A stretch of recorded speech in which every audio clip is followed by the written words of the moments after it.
Libro, El príncipe que ha de venir. La maravillosa profecía de las 70 semanas de Daniel, con respecto al anticristo. Escrito por Sir Robert Anderson. Capítulo 1. El escepticismo, el gran peligro de nuestros días. Para los hombres vivientes ningún momento puede ser tan solemne como el presente vivo, sean cuales sean sus características, y esta solemnidad queda inmensamente ahondada en una época de progreso sin paralelo en la historia del mundo. Pero surge la cuestión de si estos días en que vivimos son sin comparación, por causa de ser, en el sentido más estricto, los últimos. Está a punto de cerrarse la historia del mundo, está casi agotada la arena de su reloj, y está a mano el choque final de todas las cosas. Los pensadores profundos no permitirán que las disparatadas afirmaciones de los alarmistas, ni las extravagancias de los traficantes de profecías, le separen de una investigación que es a la vez tan solemne y tan razonable. Es solamente el incrédulo que duda que haya un límite predeterminado a este presente siglo malo. Que Dios impondrá un día su poder para asegurar el triunfo del bien es, en cierto sentido, digo evidente. El misterio de la revelación es, no que Él lo hará, sino que espera hacerlo. Si juzgáramos por los hechos que vemos a nuestro alrededor, Él es un espectador indiferente de la desigual lucha entre el bien y el mal sobre la tierra. Me volví y vi todas las violencias que se hacen debajo del sol, y aquí las lágrimas de los oprimidos, sin tener quien los consuele, y la fuerza estaba en la mano de sus opresores, y para ellos no había consolador. Eclesiastés 4:1. ¿Y cómo pueden ser estas cosas así, si realmente el Dios que rige sobre todo es todopoderoso y totalmente bueno? El vicio, la impiedad, la violencia y la injusticia crecen lozanos por todas partes, y a pesar de ello los cielos arriba guardan silencio.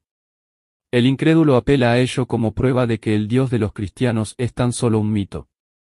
El cristiano halla en ello prueba adicional de que el Dios a quien adora es paciente y lento para la ira, paciente porque Él es eterno, y lento para la ira porque Él es todopoderoso, y porque la ira es un último recurso del poder. Pero se está acercando el día cuando vendrá nuestro Dios, y no callará. Salmo 50:3. Esta no es una opinión, sino un asunto de fe. El que lo ponga en tela de juicio no puede tener pretensión alguna al nombre de cristiano, pues es una verdad tan esencial del cristianismo como lo es el registro de la vida y de la muerte del Hijo de Dios. Las viejas escrituras rebosan de ello, y de todos los escritores del Nuevo Testamento no hay ni siquiera uno que no hable explícitamente de ello. Fue el asunto de que trató la primera proclamación profética que las Sagradas Escrituras registran, Judas 14, y el libro que cierra el Sagrado Canon, desde el primer capítulo hasta el último, confirma y amplifica el testimonio. Así, la única investigación que nos concierne se refiere a la naturaleza de la crisis y a la época de su cumplimiento. Y la clave de esta investigación es la visión de las 70 semanas del profeta Daniel. No es que una correcta comprensión de la profecía nos capacitará a profetizar. Este no es el propósito para el cual fue dada. Pero demostrará ser una suficiente salvaguardia durante el estudio. Lo notable es que nos librará de los desatinos a que inevitablemente conducen los falsos sistemas de cronología profética a aquellos que los siguen. No es solamente en nuestra época que se ha predicho el fin del mundo. Se esperaba su consumación con mucha más certeza a principio del siglo VI. Toda Europa vibraba de ello durante los días del Papa Gregorio el Grande. Y al final del siglo X la aprensión llegó a desembocar en un verdadero pánico general. Fue entonces predicho a menudo, y escuchado por multitudes sin aliento, el asunto en que todos meditaban, y de que todos conversaban. Bajo esta impresión, innumerables multitudes, dice Maaham, habiendo donado sus propiedades a monasterios o iglesias, viajaron a Palestina, donde esperaban que Cristo descendiera en juicio. Otros se ataron a sí mismos con solemnes juramentos a ser siervos de las iglesias o de los sacerdotes, con la esperanza de una sentencia más suave al ser siervos de los siervos de Cristo. En muchos lugares se dejaron edificios a perder, como cosas que en el futuro ya no serían necesarias. Y en las ocasiones de eclipses de sol y de luna, la gente huía a esconderse a las cavernas y a las rocas. Y así en años recientes, fecha tras fecha ha sido emitido de manera confiada como la de la crisis suprema, pero el mundo continúa. El año 581 después de Cristo fue una de las primeras fechas determinadas para este evento, y 1881 entre las últimas. Estas páginas no llevan el designio de perpetuar los dislates de este tipo de predicciones, sino de intentar de una manera humilde la elucidación del significado de una profecía que debería librarnos de todos estos errores y rescatar esta área de estudio del descrédito que le ha sido impuesto. No sería necesario tener que decir nada para reforzar la importancia de este asunto, y a pesar de todo el descuido de las escrituras proféticas, incluso por parte de aquellos que profesan creer que toda la escritura está inspirada, es cosa proverbial. Poniendo el argumento en su nivel más elemental, se podría mencionar que, si es necesario un conocimiento del pasado, un conocimiento del futuro tiene que ser aún de mayor valor, al ampliar los horizontes de la mente y al remontarla por encima de la estrechez producida por una contemplación limitada y sin luz del presente. Si Dios ha concedido una revelación a los hombres, su estudio debería ciertamente producir un interés entusiasta, y atraer el ejercicio de todos nuestros talentos que puedan ser útiles en su aprovechamiento. Y esto sugiere otro terreno sobre el cual, en nuestros días especialmente, el estudio profético proclama especial prominencia, esto es, el testimonio que provee al carácter divino y al origen de las Escrituras. A pesar de que la infidelidad fue muy grande en tiempos pretéritos, entonces tenía sus propias banderas en su propio terreno, y chocaba contra la masa de la humanidad que, aunque ignorante del poder espiritual de la religión, no obstante, se aferraba con gran tenacidad a sus dogmas. Pero la especial característica de nuestra época, y muy apropiada para provocar ansiedad y alarma a todos los hombres que piensen, es el surgir de lo que podría ser denominado escepticismo religioso, un cristianismo que niega la revelación, una forma de piedad que niega aquello que es el poder de la piedad. La fe no es la actitud normal de la mente humana hacia las cosas de Dios, por lo tanto, el que duda honestamente merece respeto y simpatía. Pero, ¿de qué calificación serán dignos aquellos que se deleitan en proclamarse personas que dudan, afirmando a la vez ser ministros de una religión en la que la fe es la característica esencial? No son pocos en la actualidad aquellos cuya fe en la Biblia es aún más profunda y firme precisamente porque han tomado parte en la revuelta general en contra del clericalismo y de la superstición, y para estos no hay discusión real de tomar ningún lado en la lucha entre la libertad de pensamiento y la servidumbre de los credos y de los clérigos. Pero en el conflicto entre fe y escepticismo dentro de la cristiandad, sus simpatías no están tan divididas. Por un lado puede haber mojigatería, pero, por lo menos, hay honestidad, y en un caso así ciertamente se ha de considerar el elemento moral procediendo a las pretensiones de vigor mental e independencia. Además, cualquier pretensión de este tipo precisa de investigación. La persona que afirma su libertad de recibir y de enseñar lo que él considera la verdad, sea la que ésta sea, no debe ser acusado a la ligera de vanidad ni de ser voluntarioso. Sus motivos pueden ser rectos y veraces, y dignos de alabanza. Pero si él se ha suscrito a un credo, debería ser muy cuidadoso al afirmar un terreno tal. No es precisamente en el terreno de las vaguedades que nuestros credos británicos tienen sus fallos, y los hombres que se vanaglorian de ser librepensadores merecerían más respeto si mostraran su independencia rehusando suscribirse a ellos, en lugar de socavar las doctrinas a las que se han comprometido defender y por lo cual reciben un sueldo para enseñarlas. Pero lo que aquí nos concierne es el indiscutible hecho de que el racionalismo, en su forma más sutil, está leudando la sociedad. Las universidades son sus principales seminarios. Los púlpitos les sirven de plataforma. Algunos de los líderes religiosos más populares están entre sus discípulos. Ninguna clase está libre de su influencia. E incluso si se pudiera fijar el presente, estaría bien así, pero hemos entrado en una pendiente, y tienen que ser ciegos los que no ven a dónde ella lleva. Si no se socava la autoridad de las Escrituras se pueden perder verdades vitales por una generación, y la siguiente recobrarlas, pero si se toca esta, se socava el fundamento de toda verdad, y se pierde todo el poder de recuperación. El escéptico cristianizado de hoy dará lugar al incrédulo cristianizado, cuyos discípulos y sucesores serán incrédulos a su vez, pero sin ningún barniz de cristianismo sobre ellos. Algunos, indudablemente, escaparán, pero para la mayoría Roma será el único refugio para escapar de la meta a la que esta sociedad se está apresurando. Así, se están formando las fuerzas para la gran lucha profetizada del futuro entre la apostasía de una falsa religión y la apostasía de la incredulidad abierta. ¿Es la Biblia una revelación de Dios? Esta se ha convertido ahora en la cuestión más importante y urgente. Podemos rechazar de una vez el sofisma de que se reconoce que las Escrituras contienen una revelación.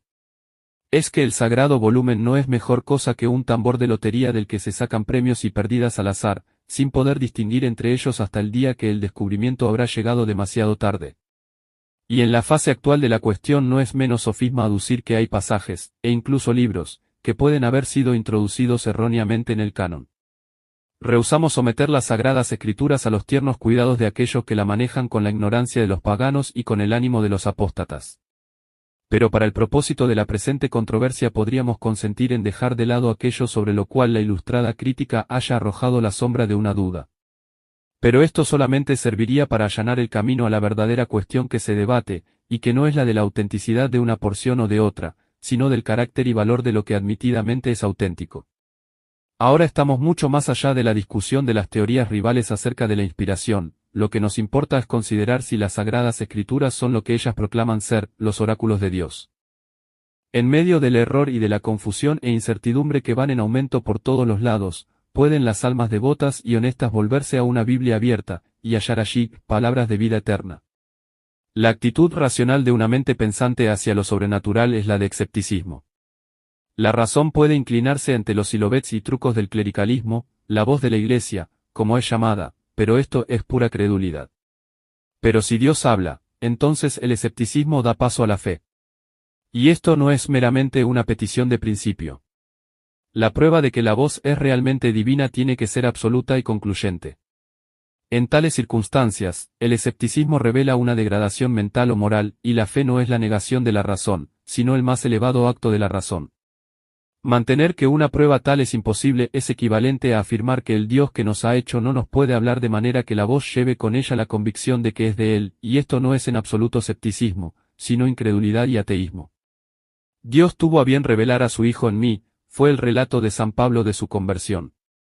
Las bases de su fe eran subjetivas, y no podían sacarse a luz. En demostración a otros de su realidad podía apelar tan solo a los hechos de su vida, aunque estos eran eternamente el resultado, y en ningún sentido ni en ningún grado la base, de su convicción. Tampoco su caso fue excepcional. San Pedro fue uno de los 3 que fue testigo de cada milagro, incluyendo el de la transfiguración, y a pesar de ello su fe no fue el resultado de ellos, sino que surgió de una revelación dada a él. En respuesta a su confesión, tú eres el Cristo, el Hijo del Dios viviente, el Señor afirmó, no te lo reveló carne ni sangre, sino mi Padre que está en los cielos. Mateo 16, 16 al 17. Tampoco fue esta gracia exclusiva de los apóstoles. A lo que habéis alcanzado, una fe igualmente preciosa que la nuestra, 2 Pedro 1, 1, fue el saludo de San Pedro a los fieles en general. Les describe como, habiendo renacido de nuevo, por medio de la palabra de Dios. Así, también San Juan habla de los tales como los que, no han sido engendrados de sangre, ni de voluntad de carne, ni de voluntad de varón, sino de Dios, Juan 1, 13. Él, por designio de su voluntad, nos hizo nacer por la palabra de verdad, es la parecida afirmación de Santiago, Santiago 1, 18. Sea cual fuere el significado de estas palabras, de cierto que significan algo más que la simple llegada a una correcta conclusión a partir de las suficientes premisas, o que la aceptación de los hechos a partir de la suficiente evidencia. Ni tampoco valdrá para nada aducir que este nacimiento lo constituye simplemente el cambio moral o mental provocado naturalmente por la verdad a la que se haya así llegado por medios naturales. El lenguaje de las Escrituras es inequívoco de que el poder del testimonio para producir este cambio depende de la presencia y de la operación de Dios. Se podrían rellenar páginas con citas para demostrar este extremo, pero con 2 será suficiente. San Pedro declara que ellos predicaban el Evangelio, por el Espíritu Santo enviado del cielo, 1 Pedro 1, 12, y las palabras de San Pablo son todavía más definitivas, nuestro Evangelio no llegó a vosotros solamente en palabras, sino también en poder, en el Espíritu Santo, 1 Tesalonicenses 1, 5. Y si el nuevo nacimiento y la fe del cristianismo fueron así producidas en el caso de personas que recibieron el Evangelio directamente de los apóstoles, no será menos lo que nos será suficiente a nosotros, que vivimos 18 siglos después de los testigos y de su testimonio. Dios está aún con su pueblo. Y Él habla a los corazones de los hombres, ahora, con tanta realidad como lo hacía en los tiempos antiguos, desde luego no por medio de apóstoles inspirados, y aún menos por sueños y visiones, sino por medio de las sagradas escritos que Él mismo inspiró, y como resultado de ello los creyentes son, nacidos de Dios, y obtienen el conocimiento del perdón de los pecados y de la vida eterna. Este fenómeno no es natural, como resultado del estudio de las evidencias, es totalmente sobrenatural. Las mentes pensantes, considerándolo objetivamente, pueden, si así lo quieren, mantener hacia ello lo que ellas denominan, una actitud racional, pero por lo menos que reconozcan que existen miles de personas creíbles que pueden testificar de la realidad de la experiencia de que aquí se habla, y además que reconozcan que está totalmente en consecuencia con las enseñanzas del Nuevo Testamento. Y estas personas poseen una prueba trascendental de la verdad del cristianismo. Su fe descansa, no sobre el fenómeno de la propia experiencia que han tenido, sino sobre las grandes verdades objetivas de la revelación. Pero su convicción primaria de que son verdades divinas no depende de las evidencias que el escepticismo se complace en criticar, sino de algo que el escepticismo no tiene en cuenta. No se puede escribir ningún libro en defensa de la Biblia como la misma Biblia. Las defensas humanas son la palabra del hombre, pueden servir de ayuda para vencer los ataques, pueden exponer alguna parte de su significado. La Biblia es la palabra de Dios, y por medio de ella Dios el Espíritu Santo, que la ha hablado, habla al alma que no se cierra frente a ella. Pero aún más, el creyente bien instruido hallará dentro de ella pruebas inagotables de que es de Dios. La Biblia es mucho más que un texto de teología y de moral, e incluso más que una guía al cielo. Es el registro de la progresiva revelación que Dios ha concedido al hombre y la historia divinamente dada de nuestra raza en relación a su revelación. La ignorancia puede fallar en no ver en ella más que la literatura religiosa de la raza hebrea, y de la Iglesia de los tiempos apostólicos, pero el estudiante inteligente que pueda leer entre líneas hallará allí diagramado, algunas veces de manera patente, otras veces oscuramente, pero siempre discernible al investigador devoto y paciente, el gran esquema de los consejos y actos de Dios en y para este mundo nuestro de eternidad a eternidad. Y el estudio de la profecía rectamente entendido tiene un campo no menos extenso que este. Su valor principal no es el de darnos un conocimiento de los eventos del porvenir, contemplados como sucesos aislados, a pesar de la importancia que ello tiene, sino el de capacitarnos a conectar el futuro con el pasado como parte del gran propósito y plan de Dios revelado en las Sagradas Escrituras.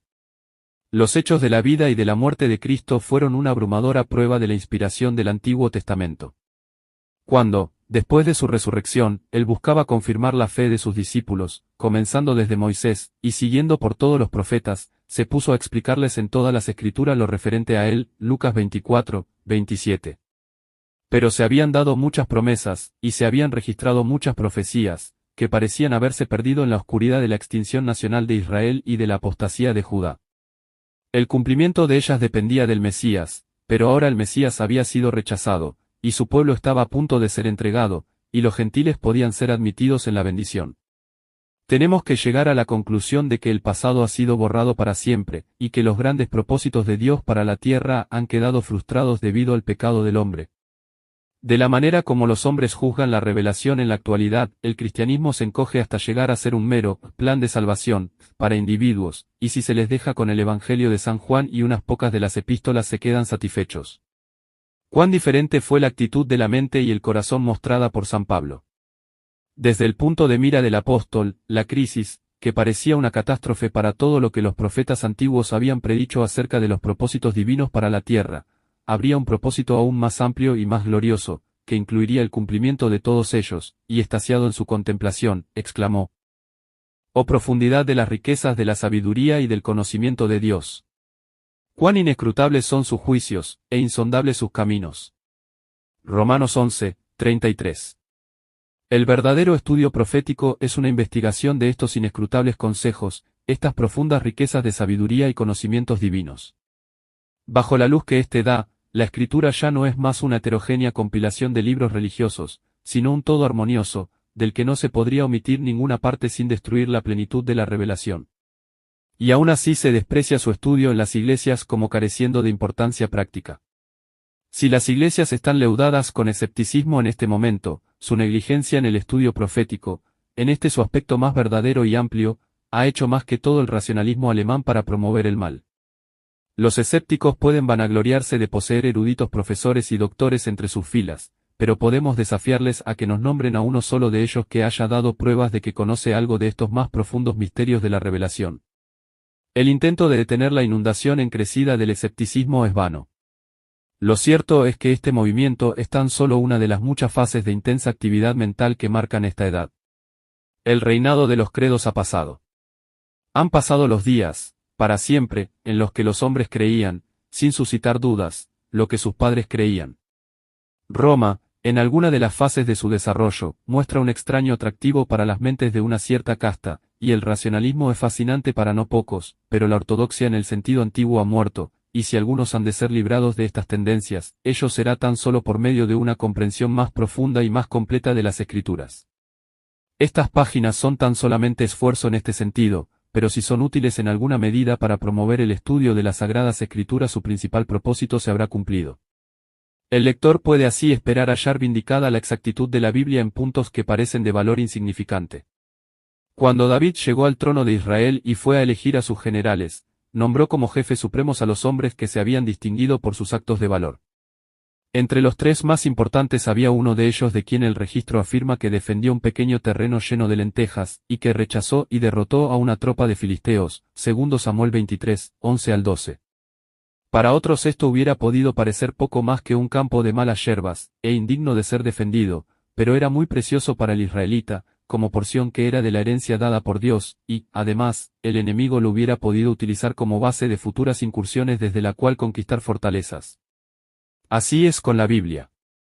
Toda ella es de valor intrínseco si ciertamente es de Dios, y, además, la afirmación objeto de ataque, y que puede parecer que carece de importancia, puede mostrarse como un eslabón en la cadena de verdad de la que dependemos para la vida eterna. Si este episodio ha sido de bendición para tu vida, por favor, no dudes en dejarnos un comentario mencionando desde dónde nos escuchás, y cómo ha sido de bendición para ti. Los testimonios de nuestros seguidores nos sirven de aliento en soporte bíblico para seguir produciendo episodios como el que escuchaste.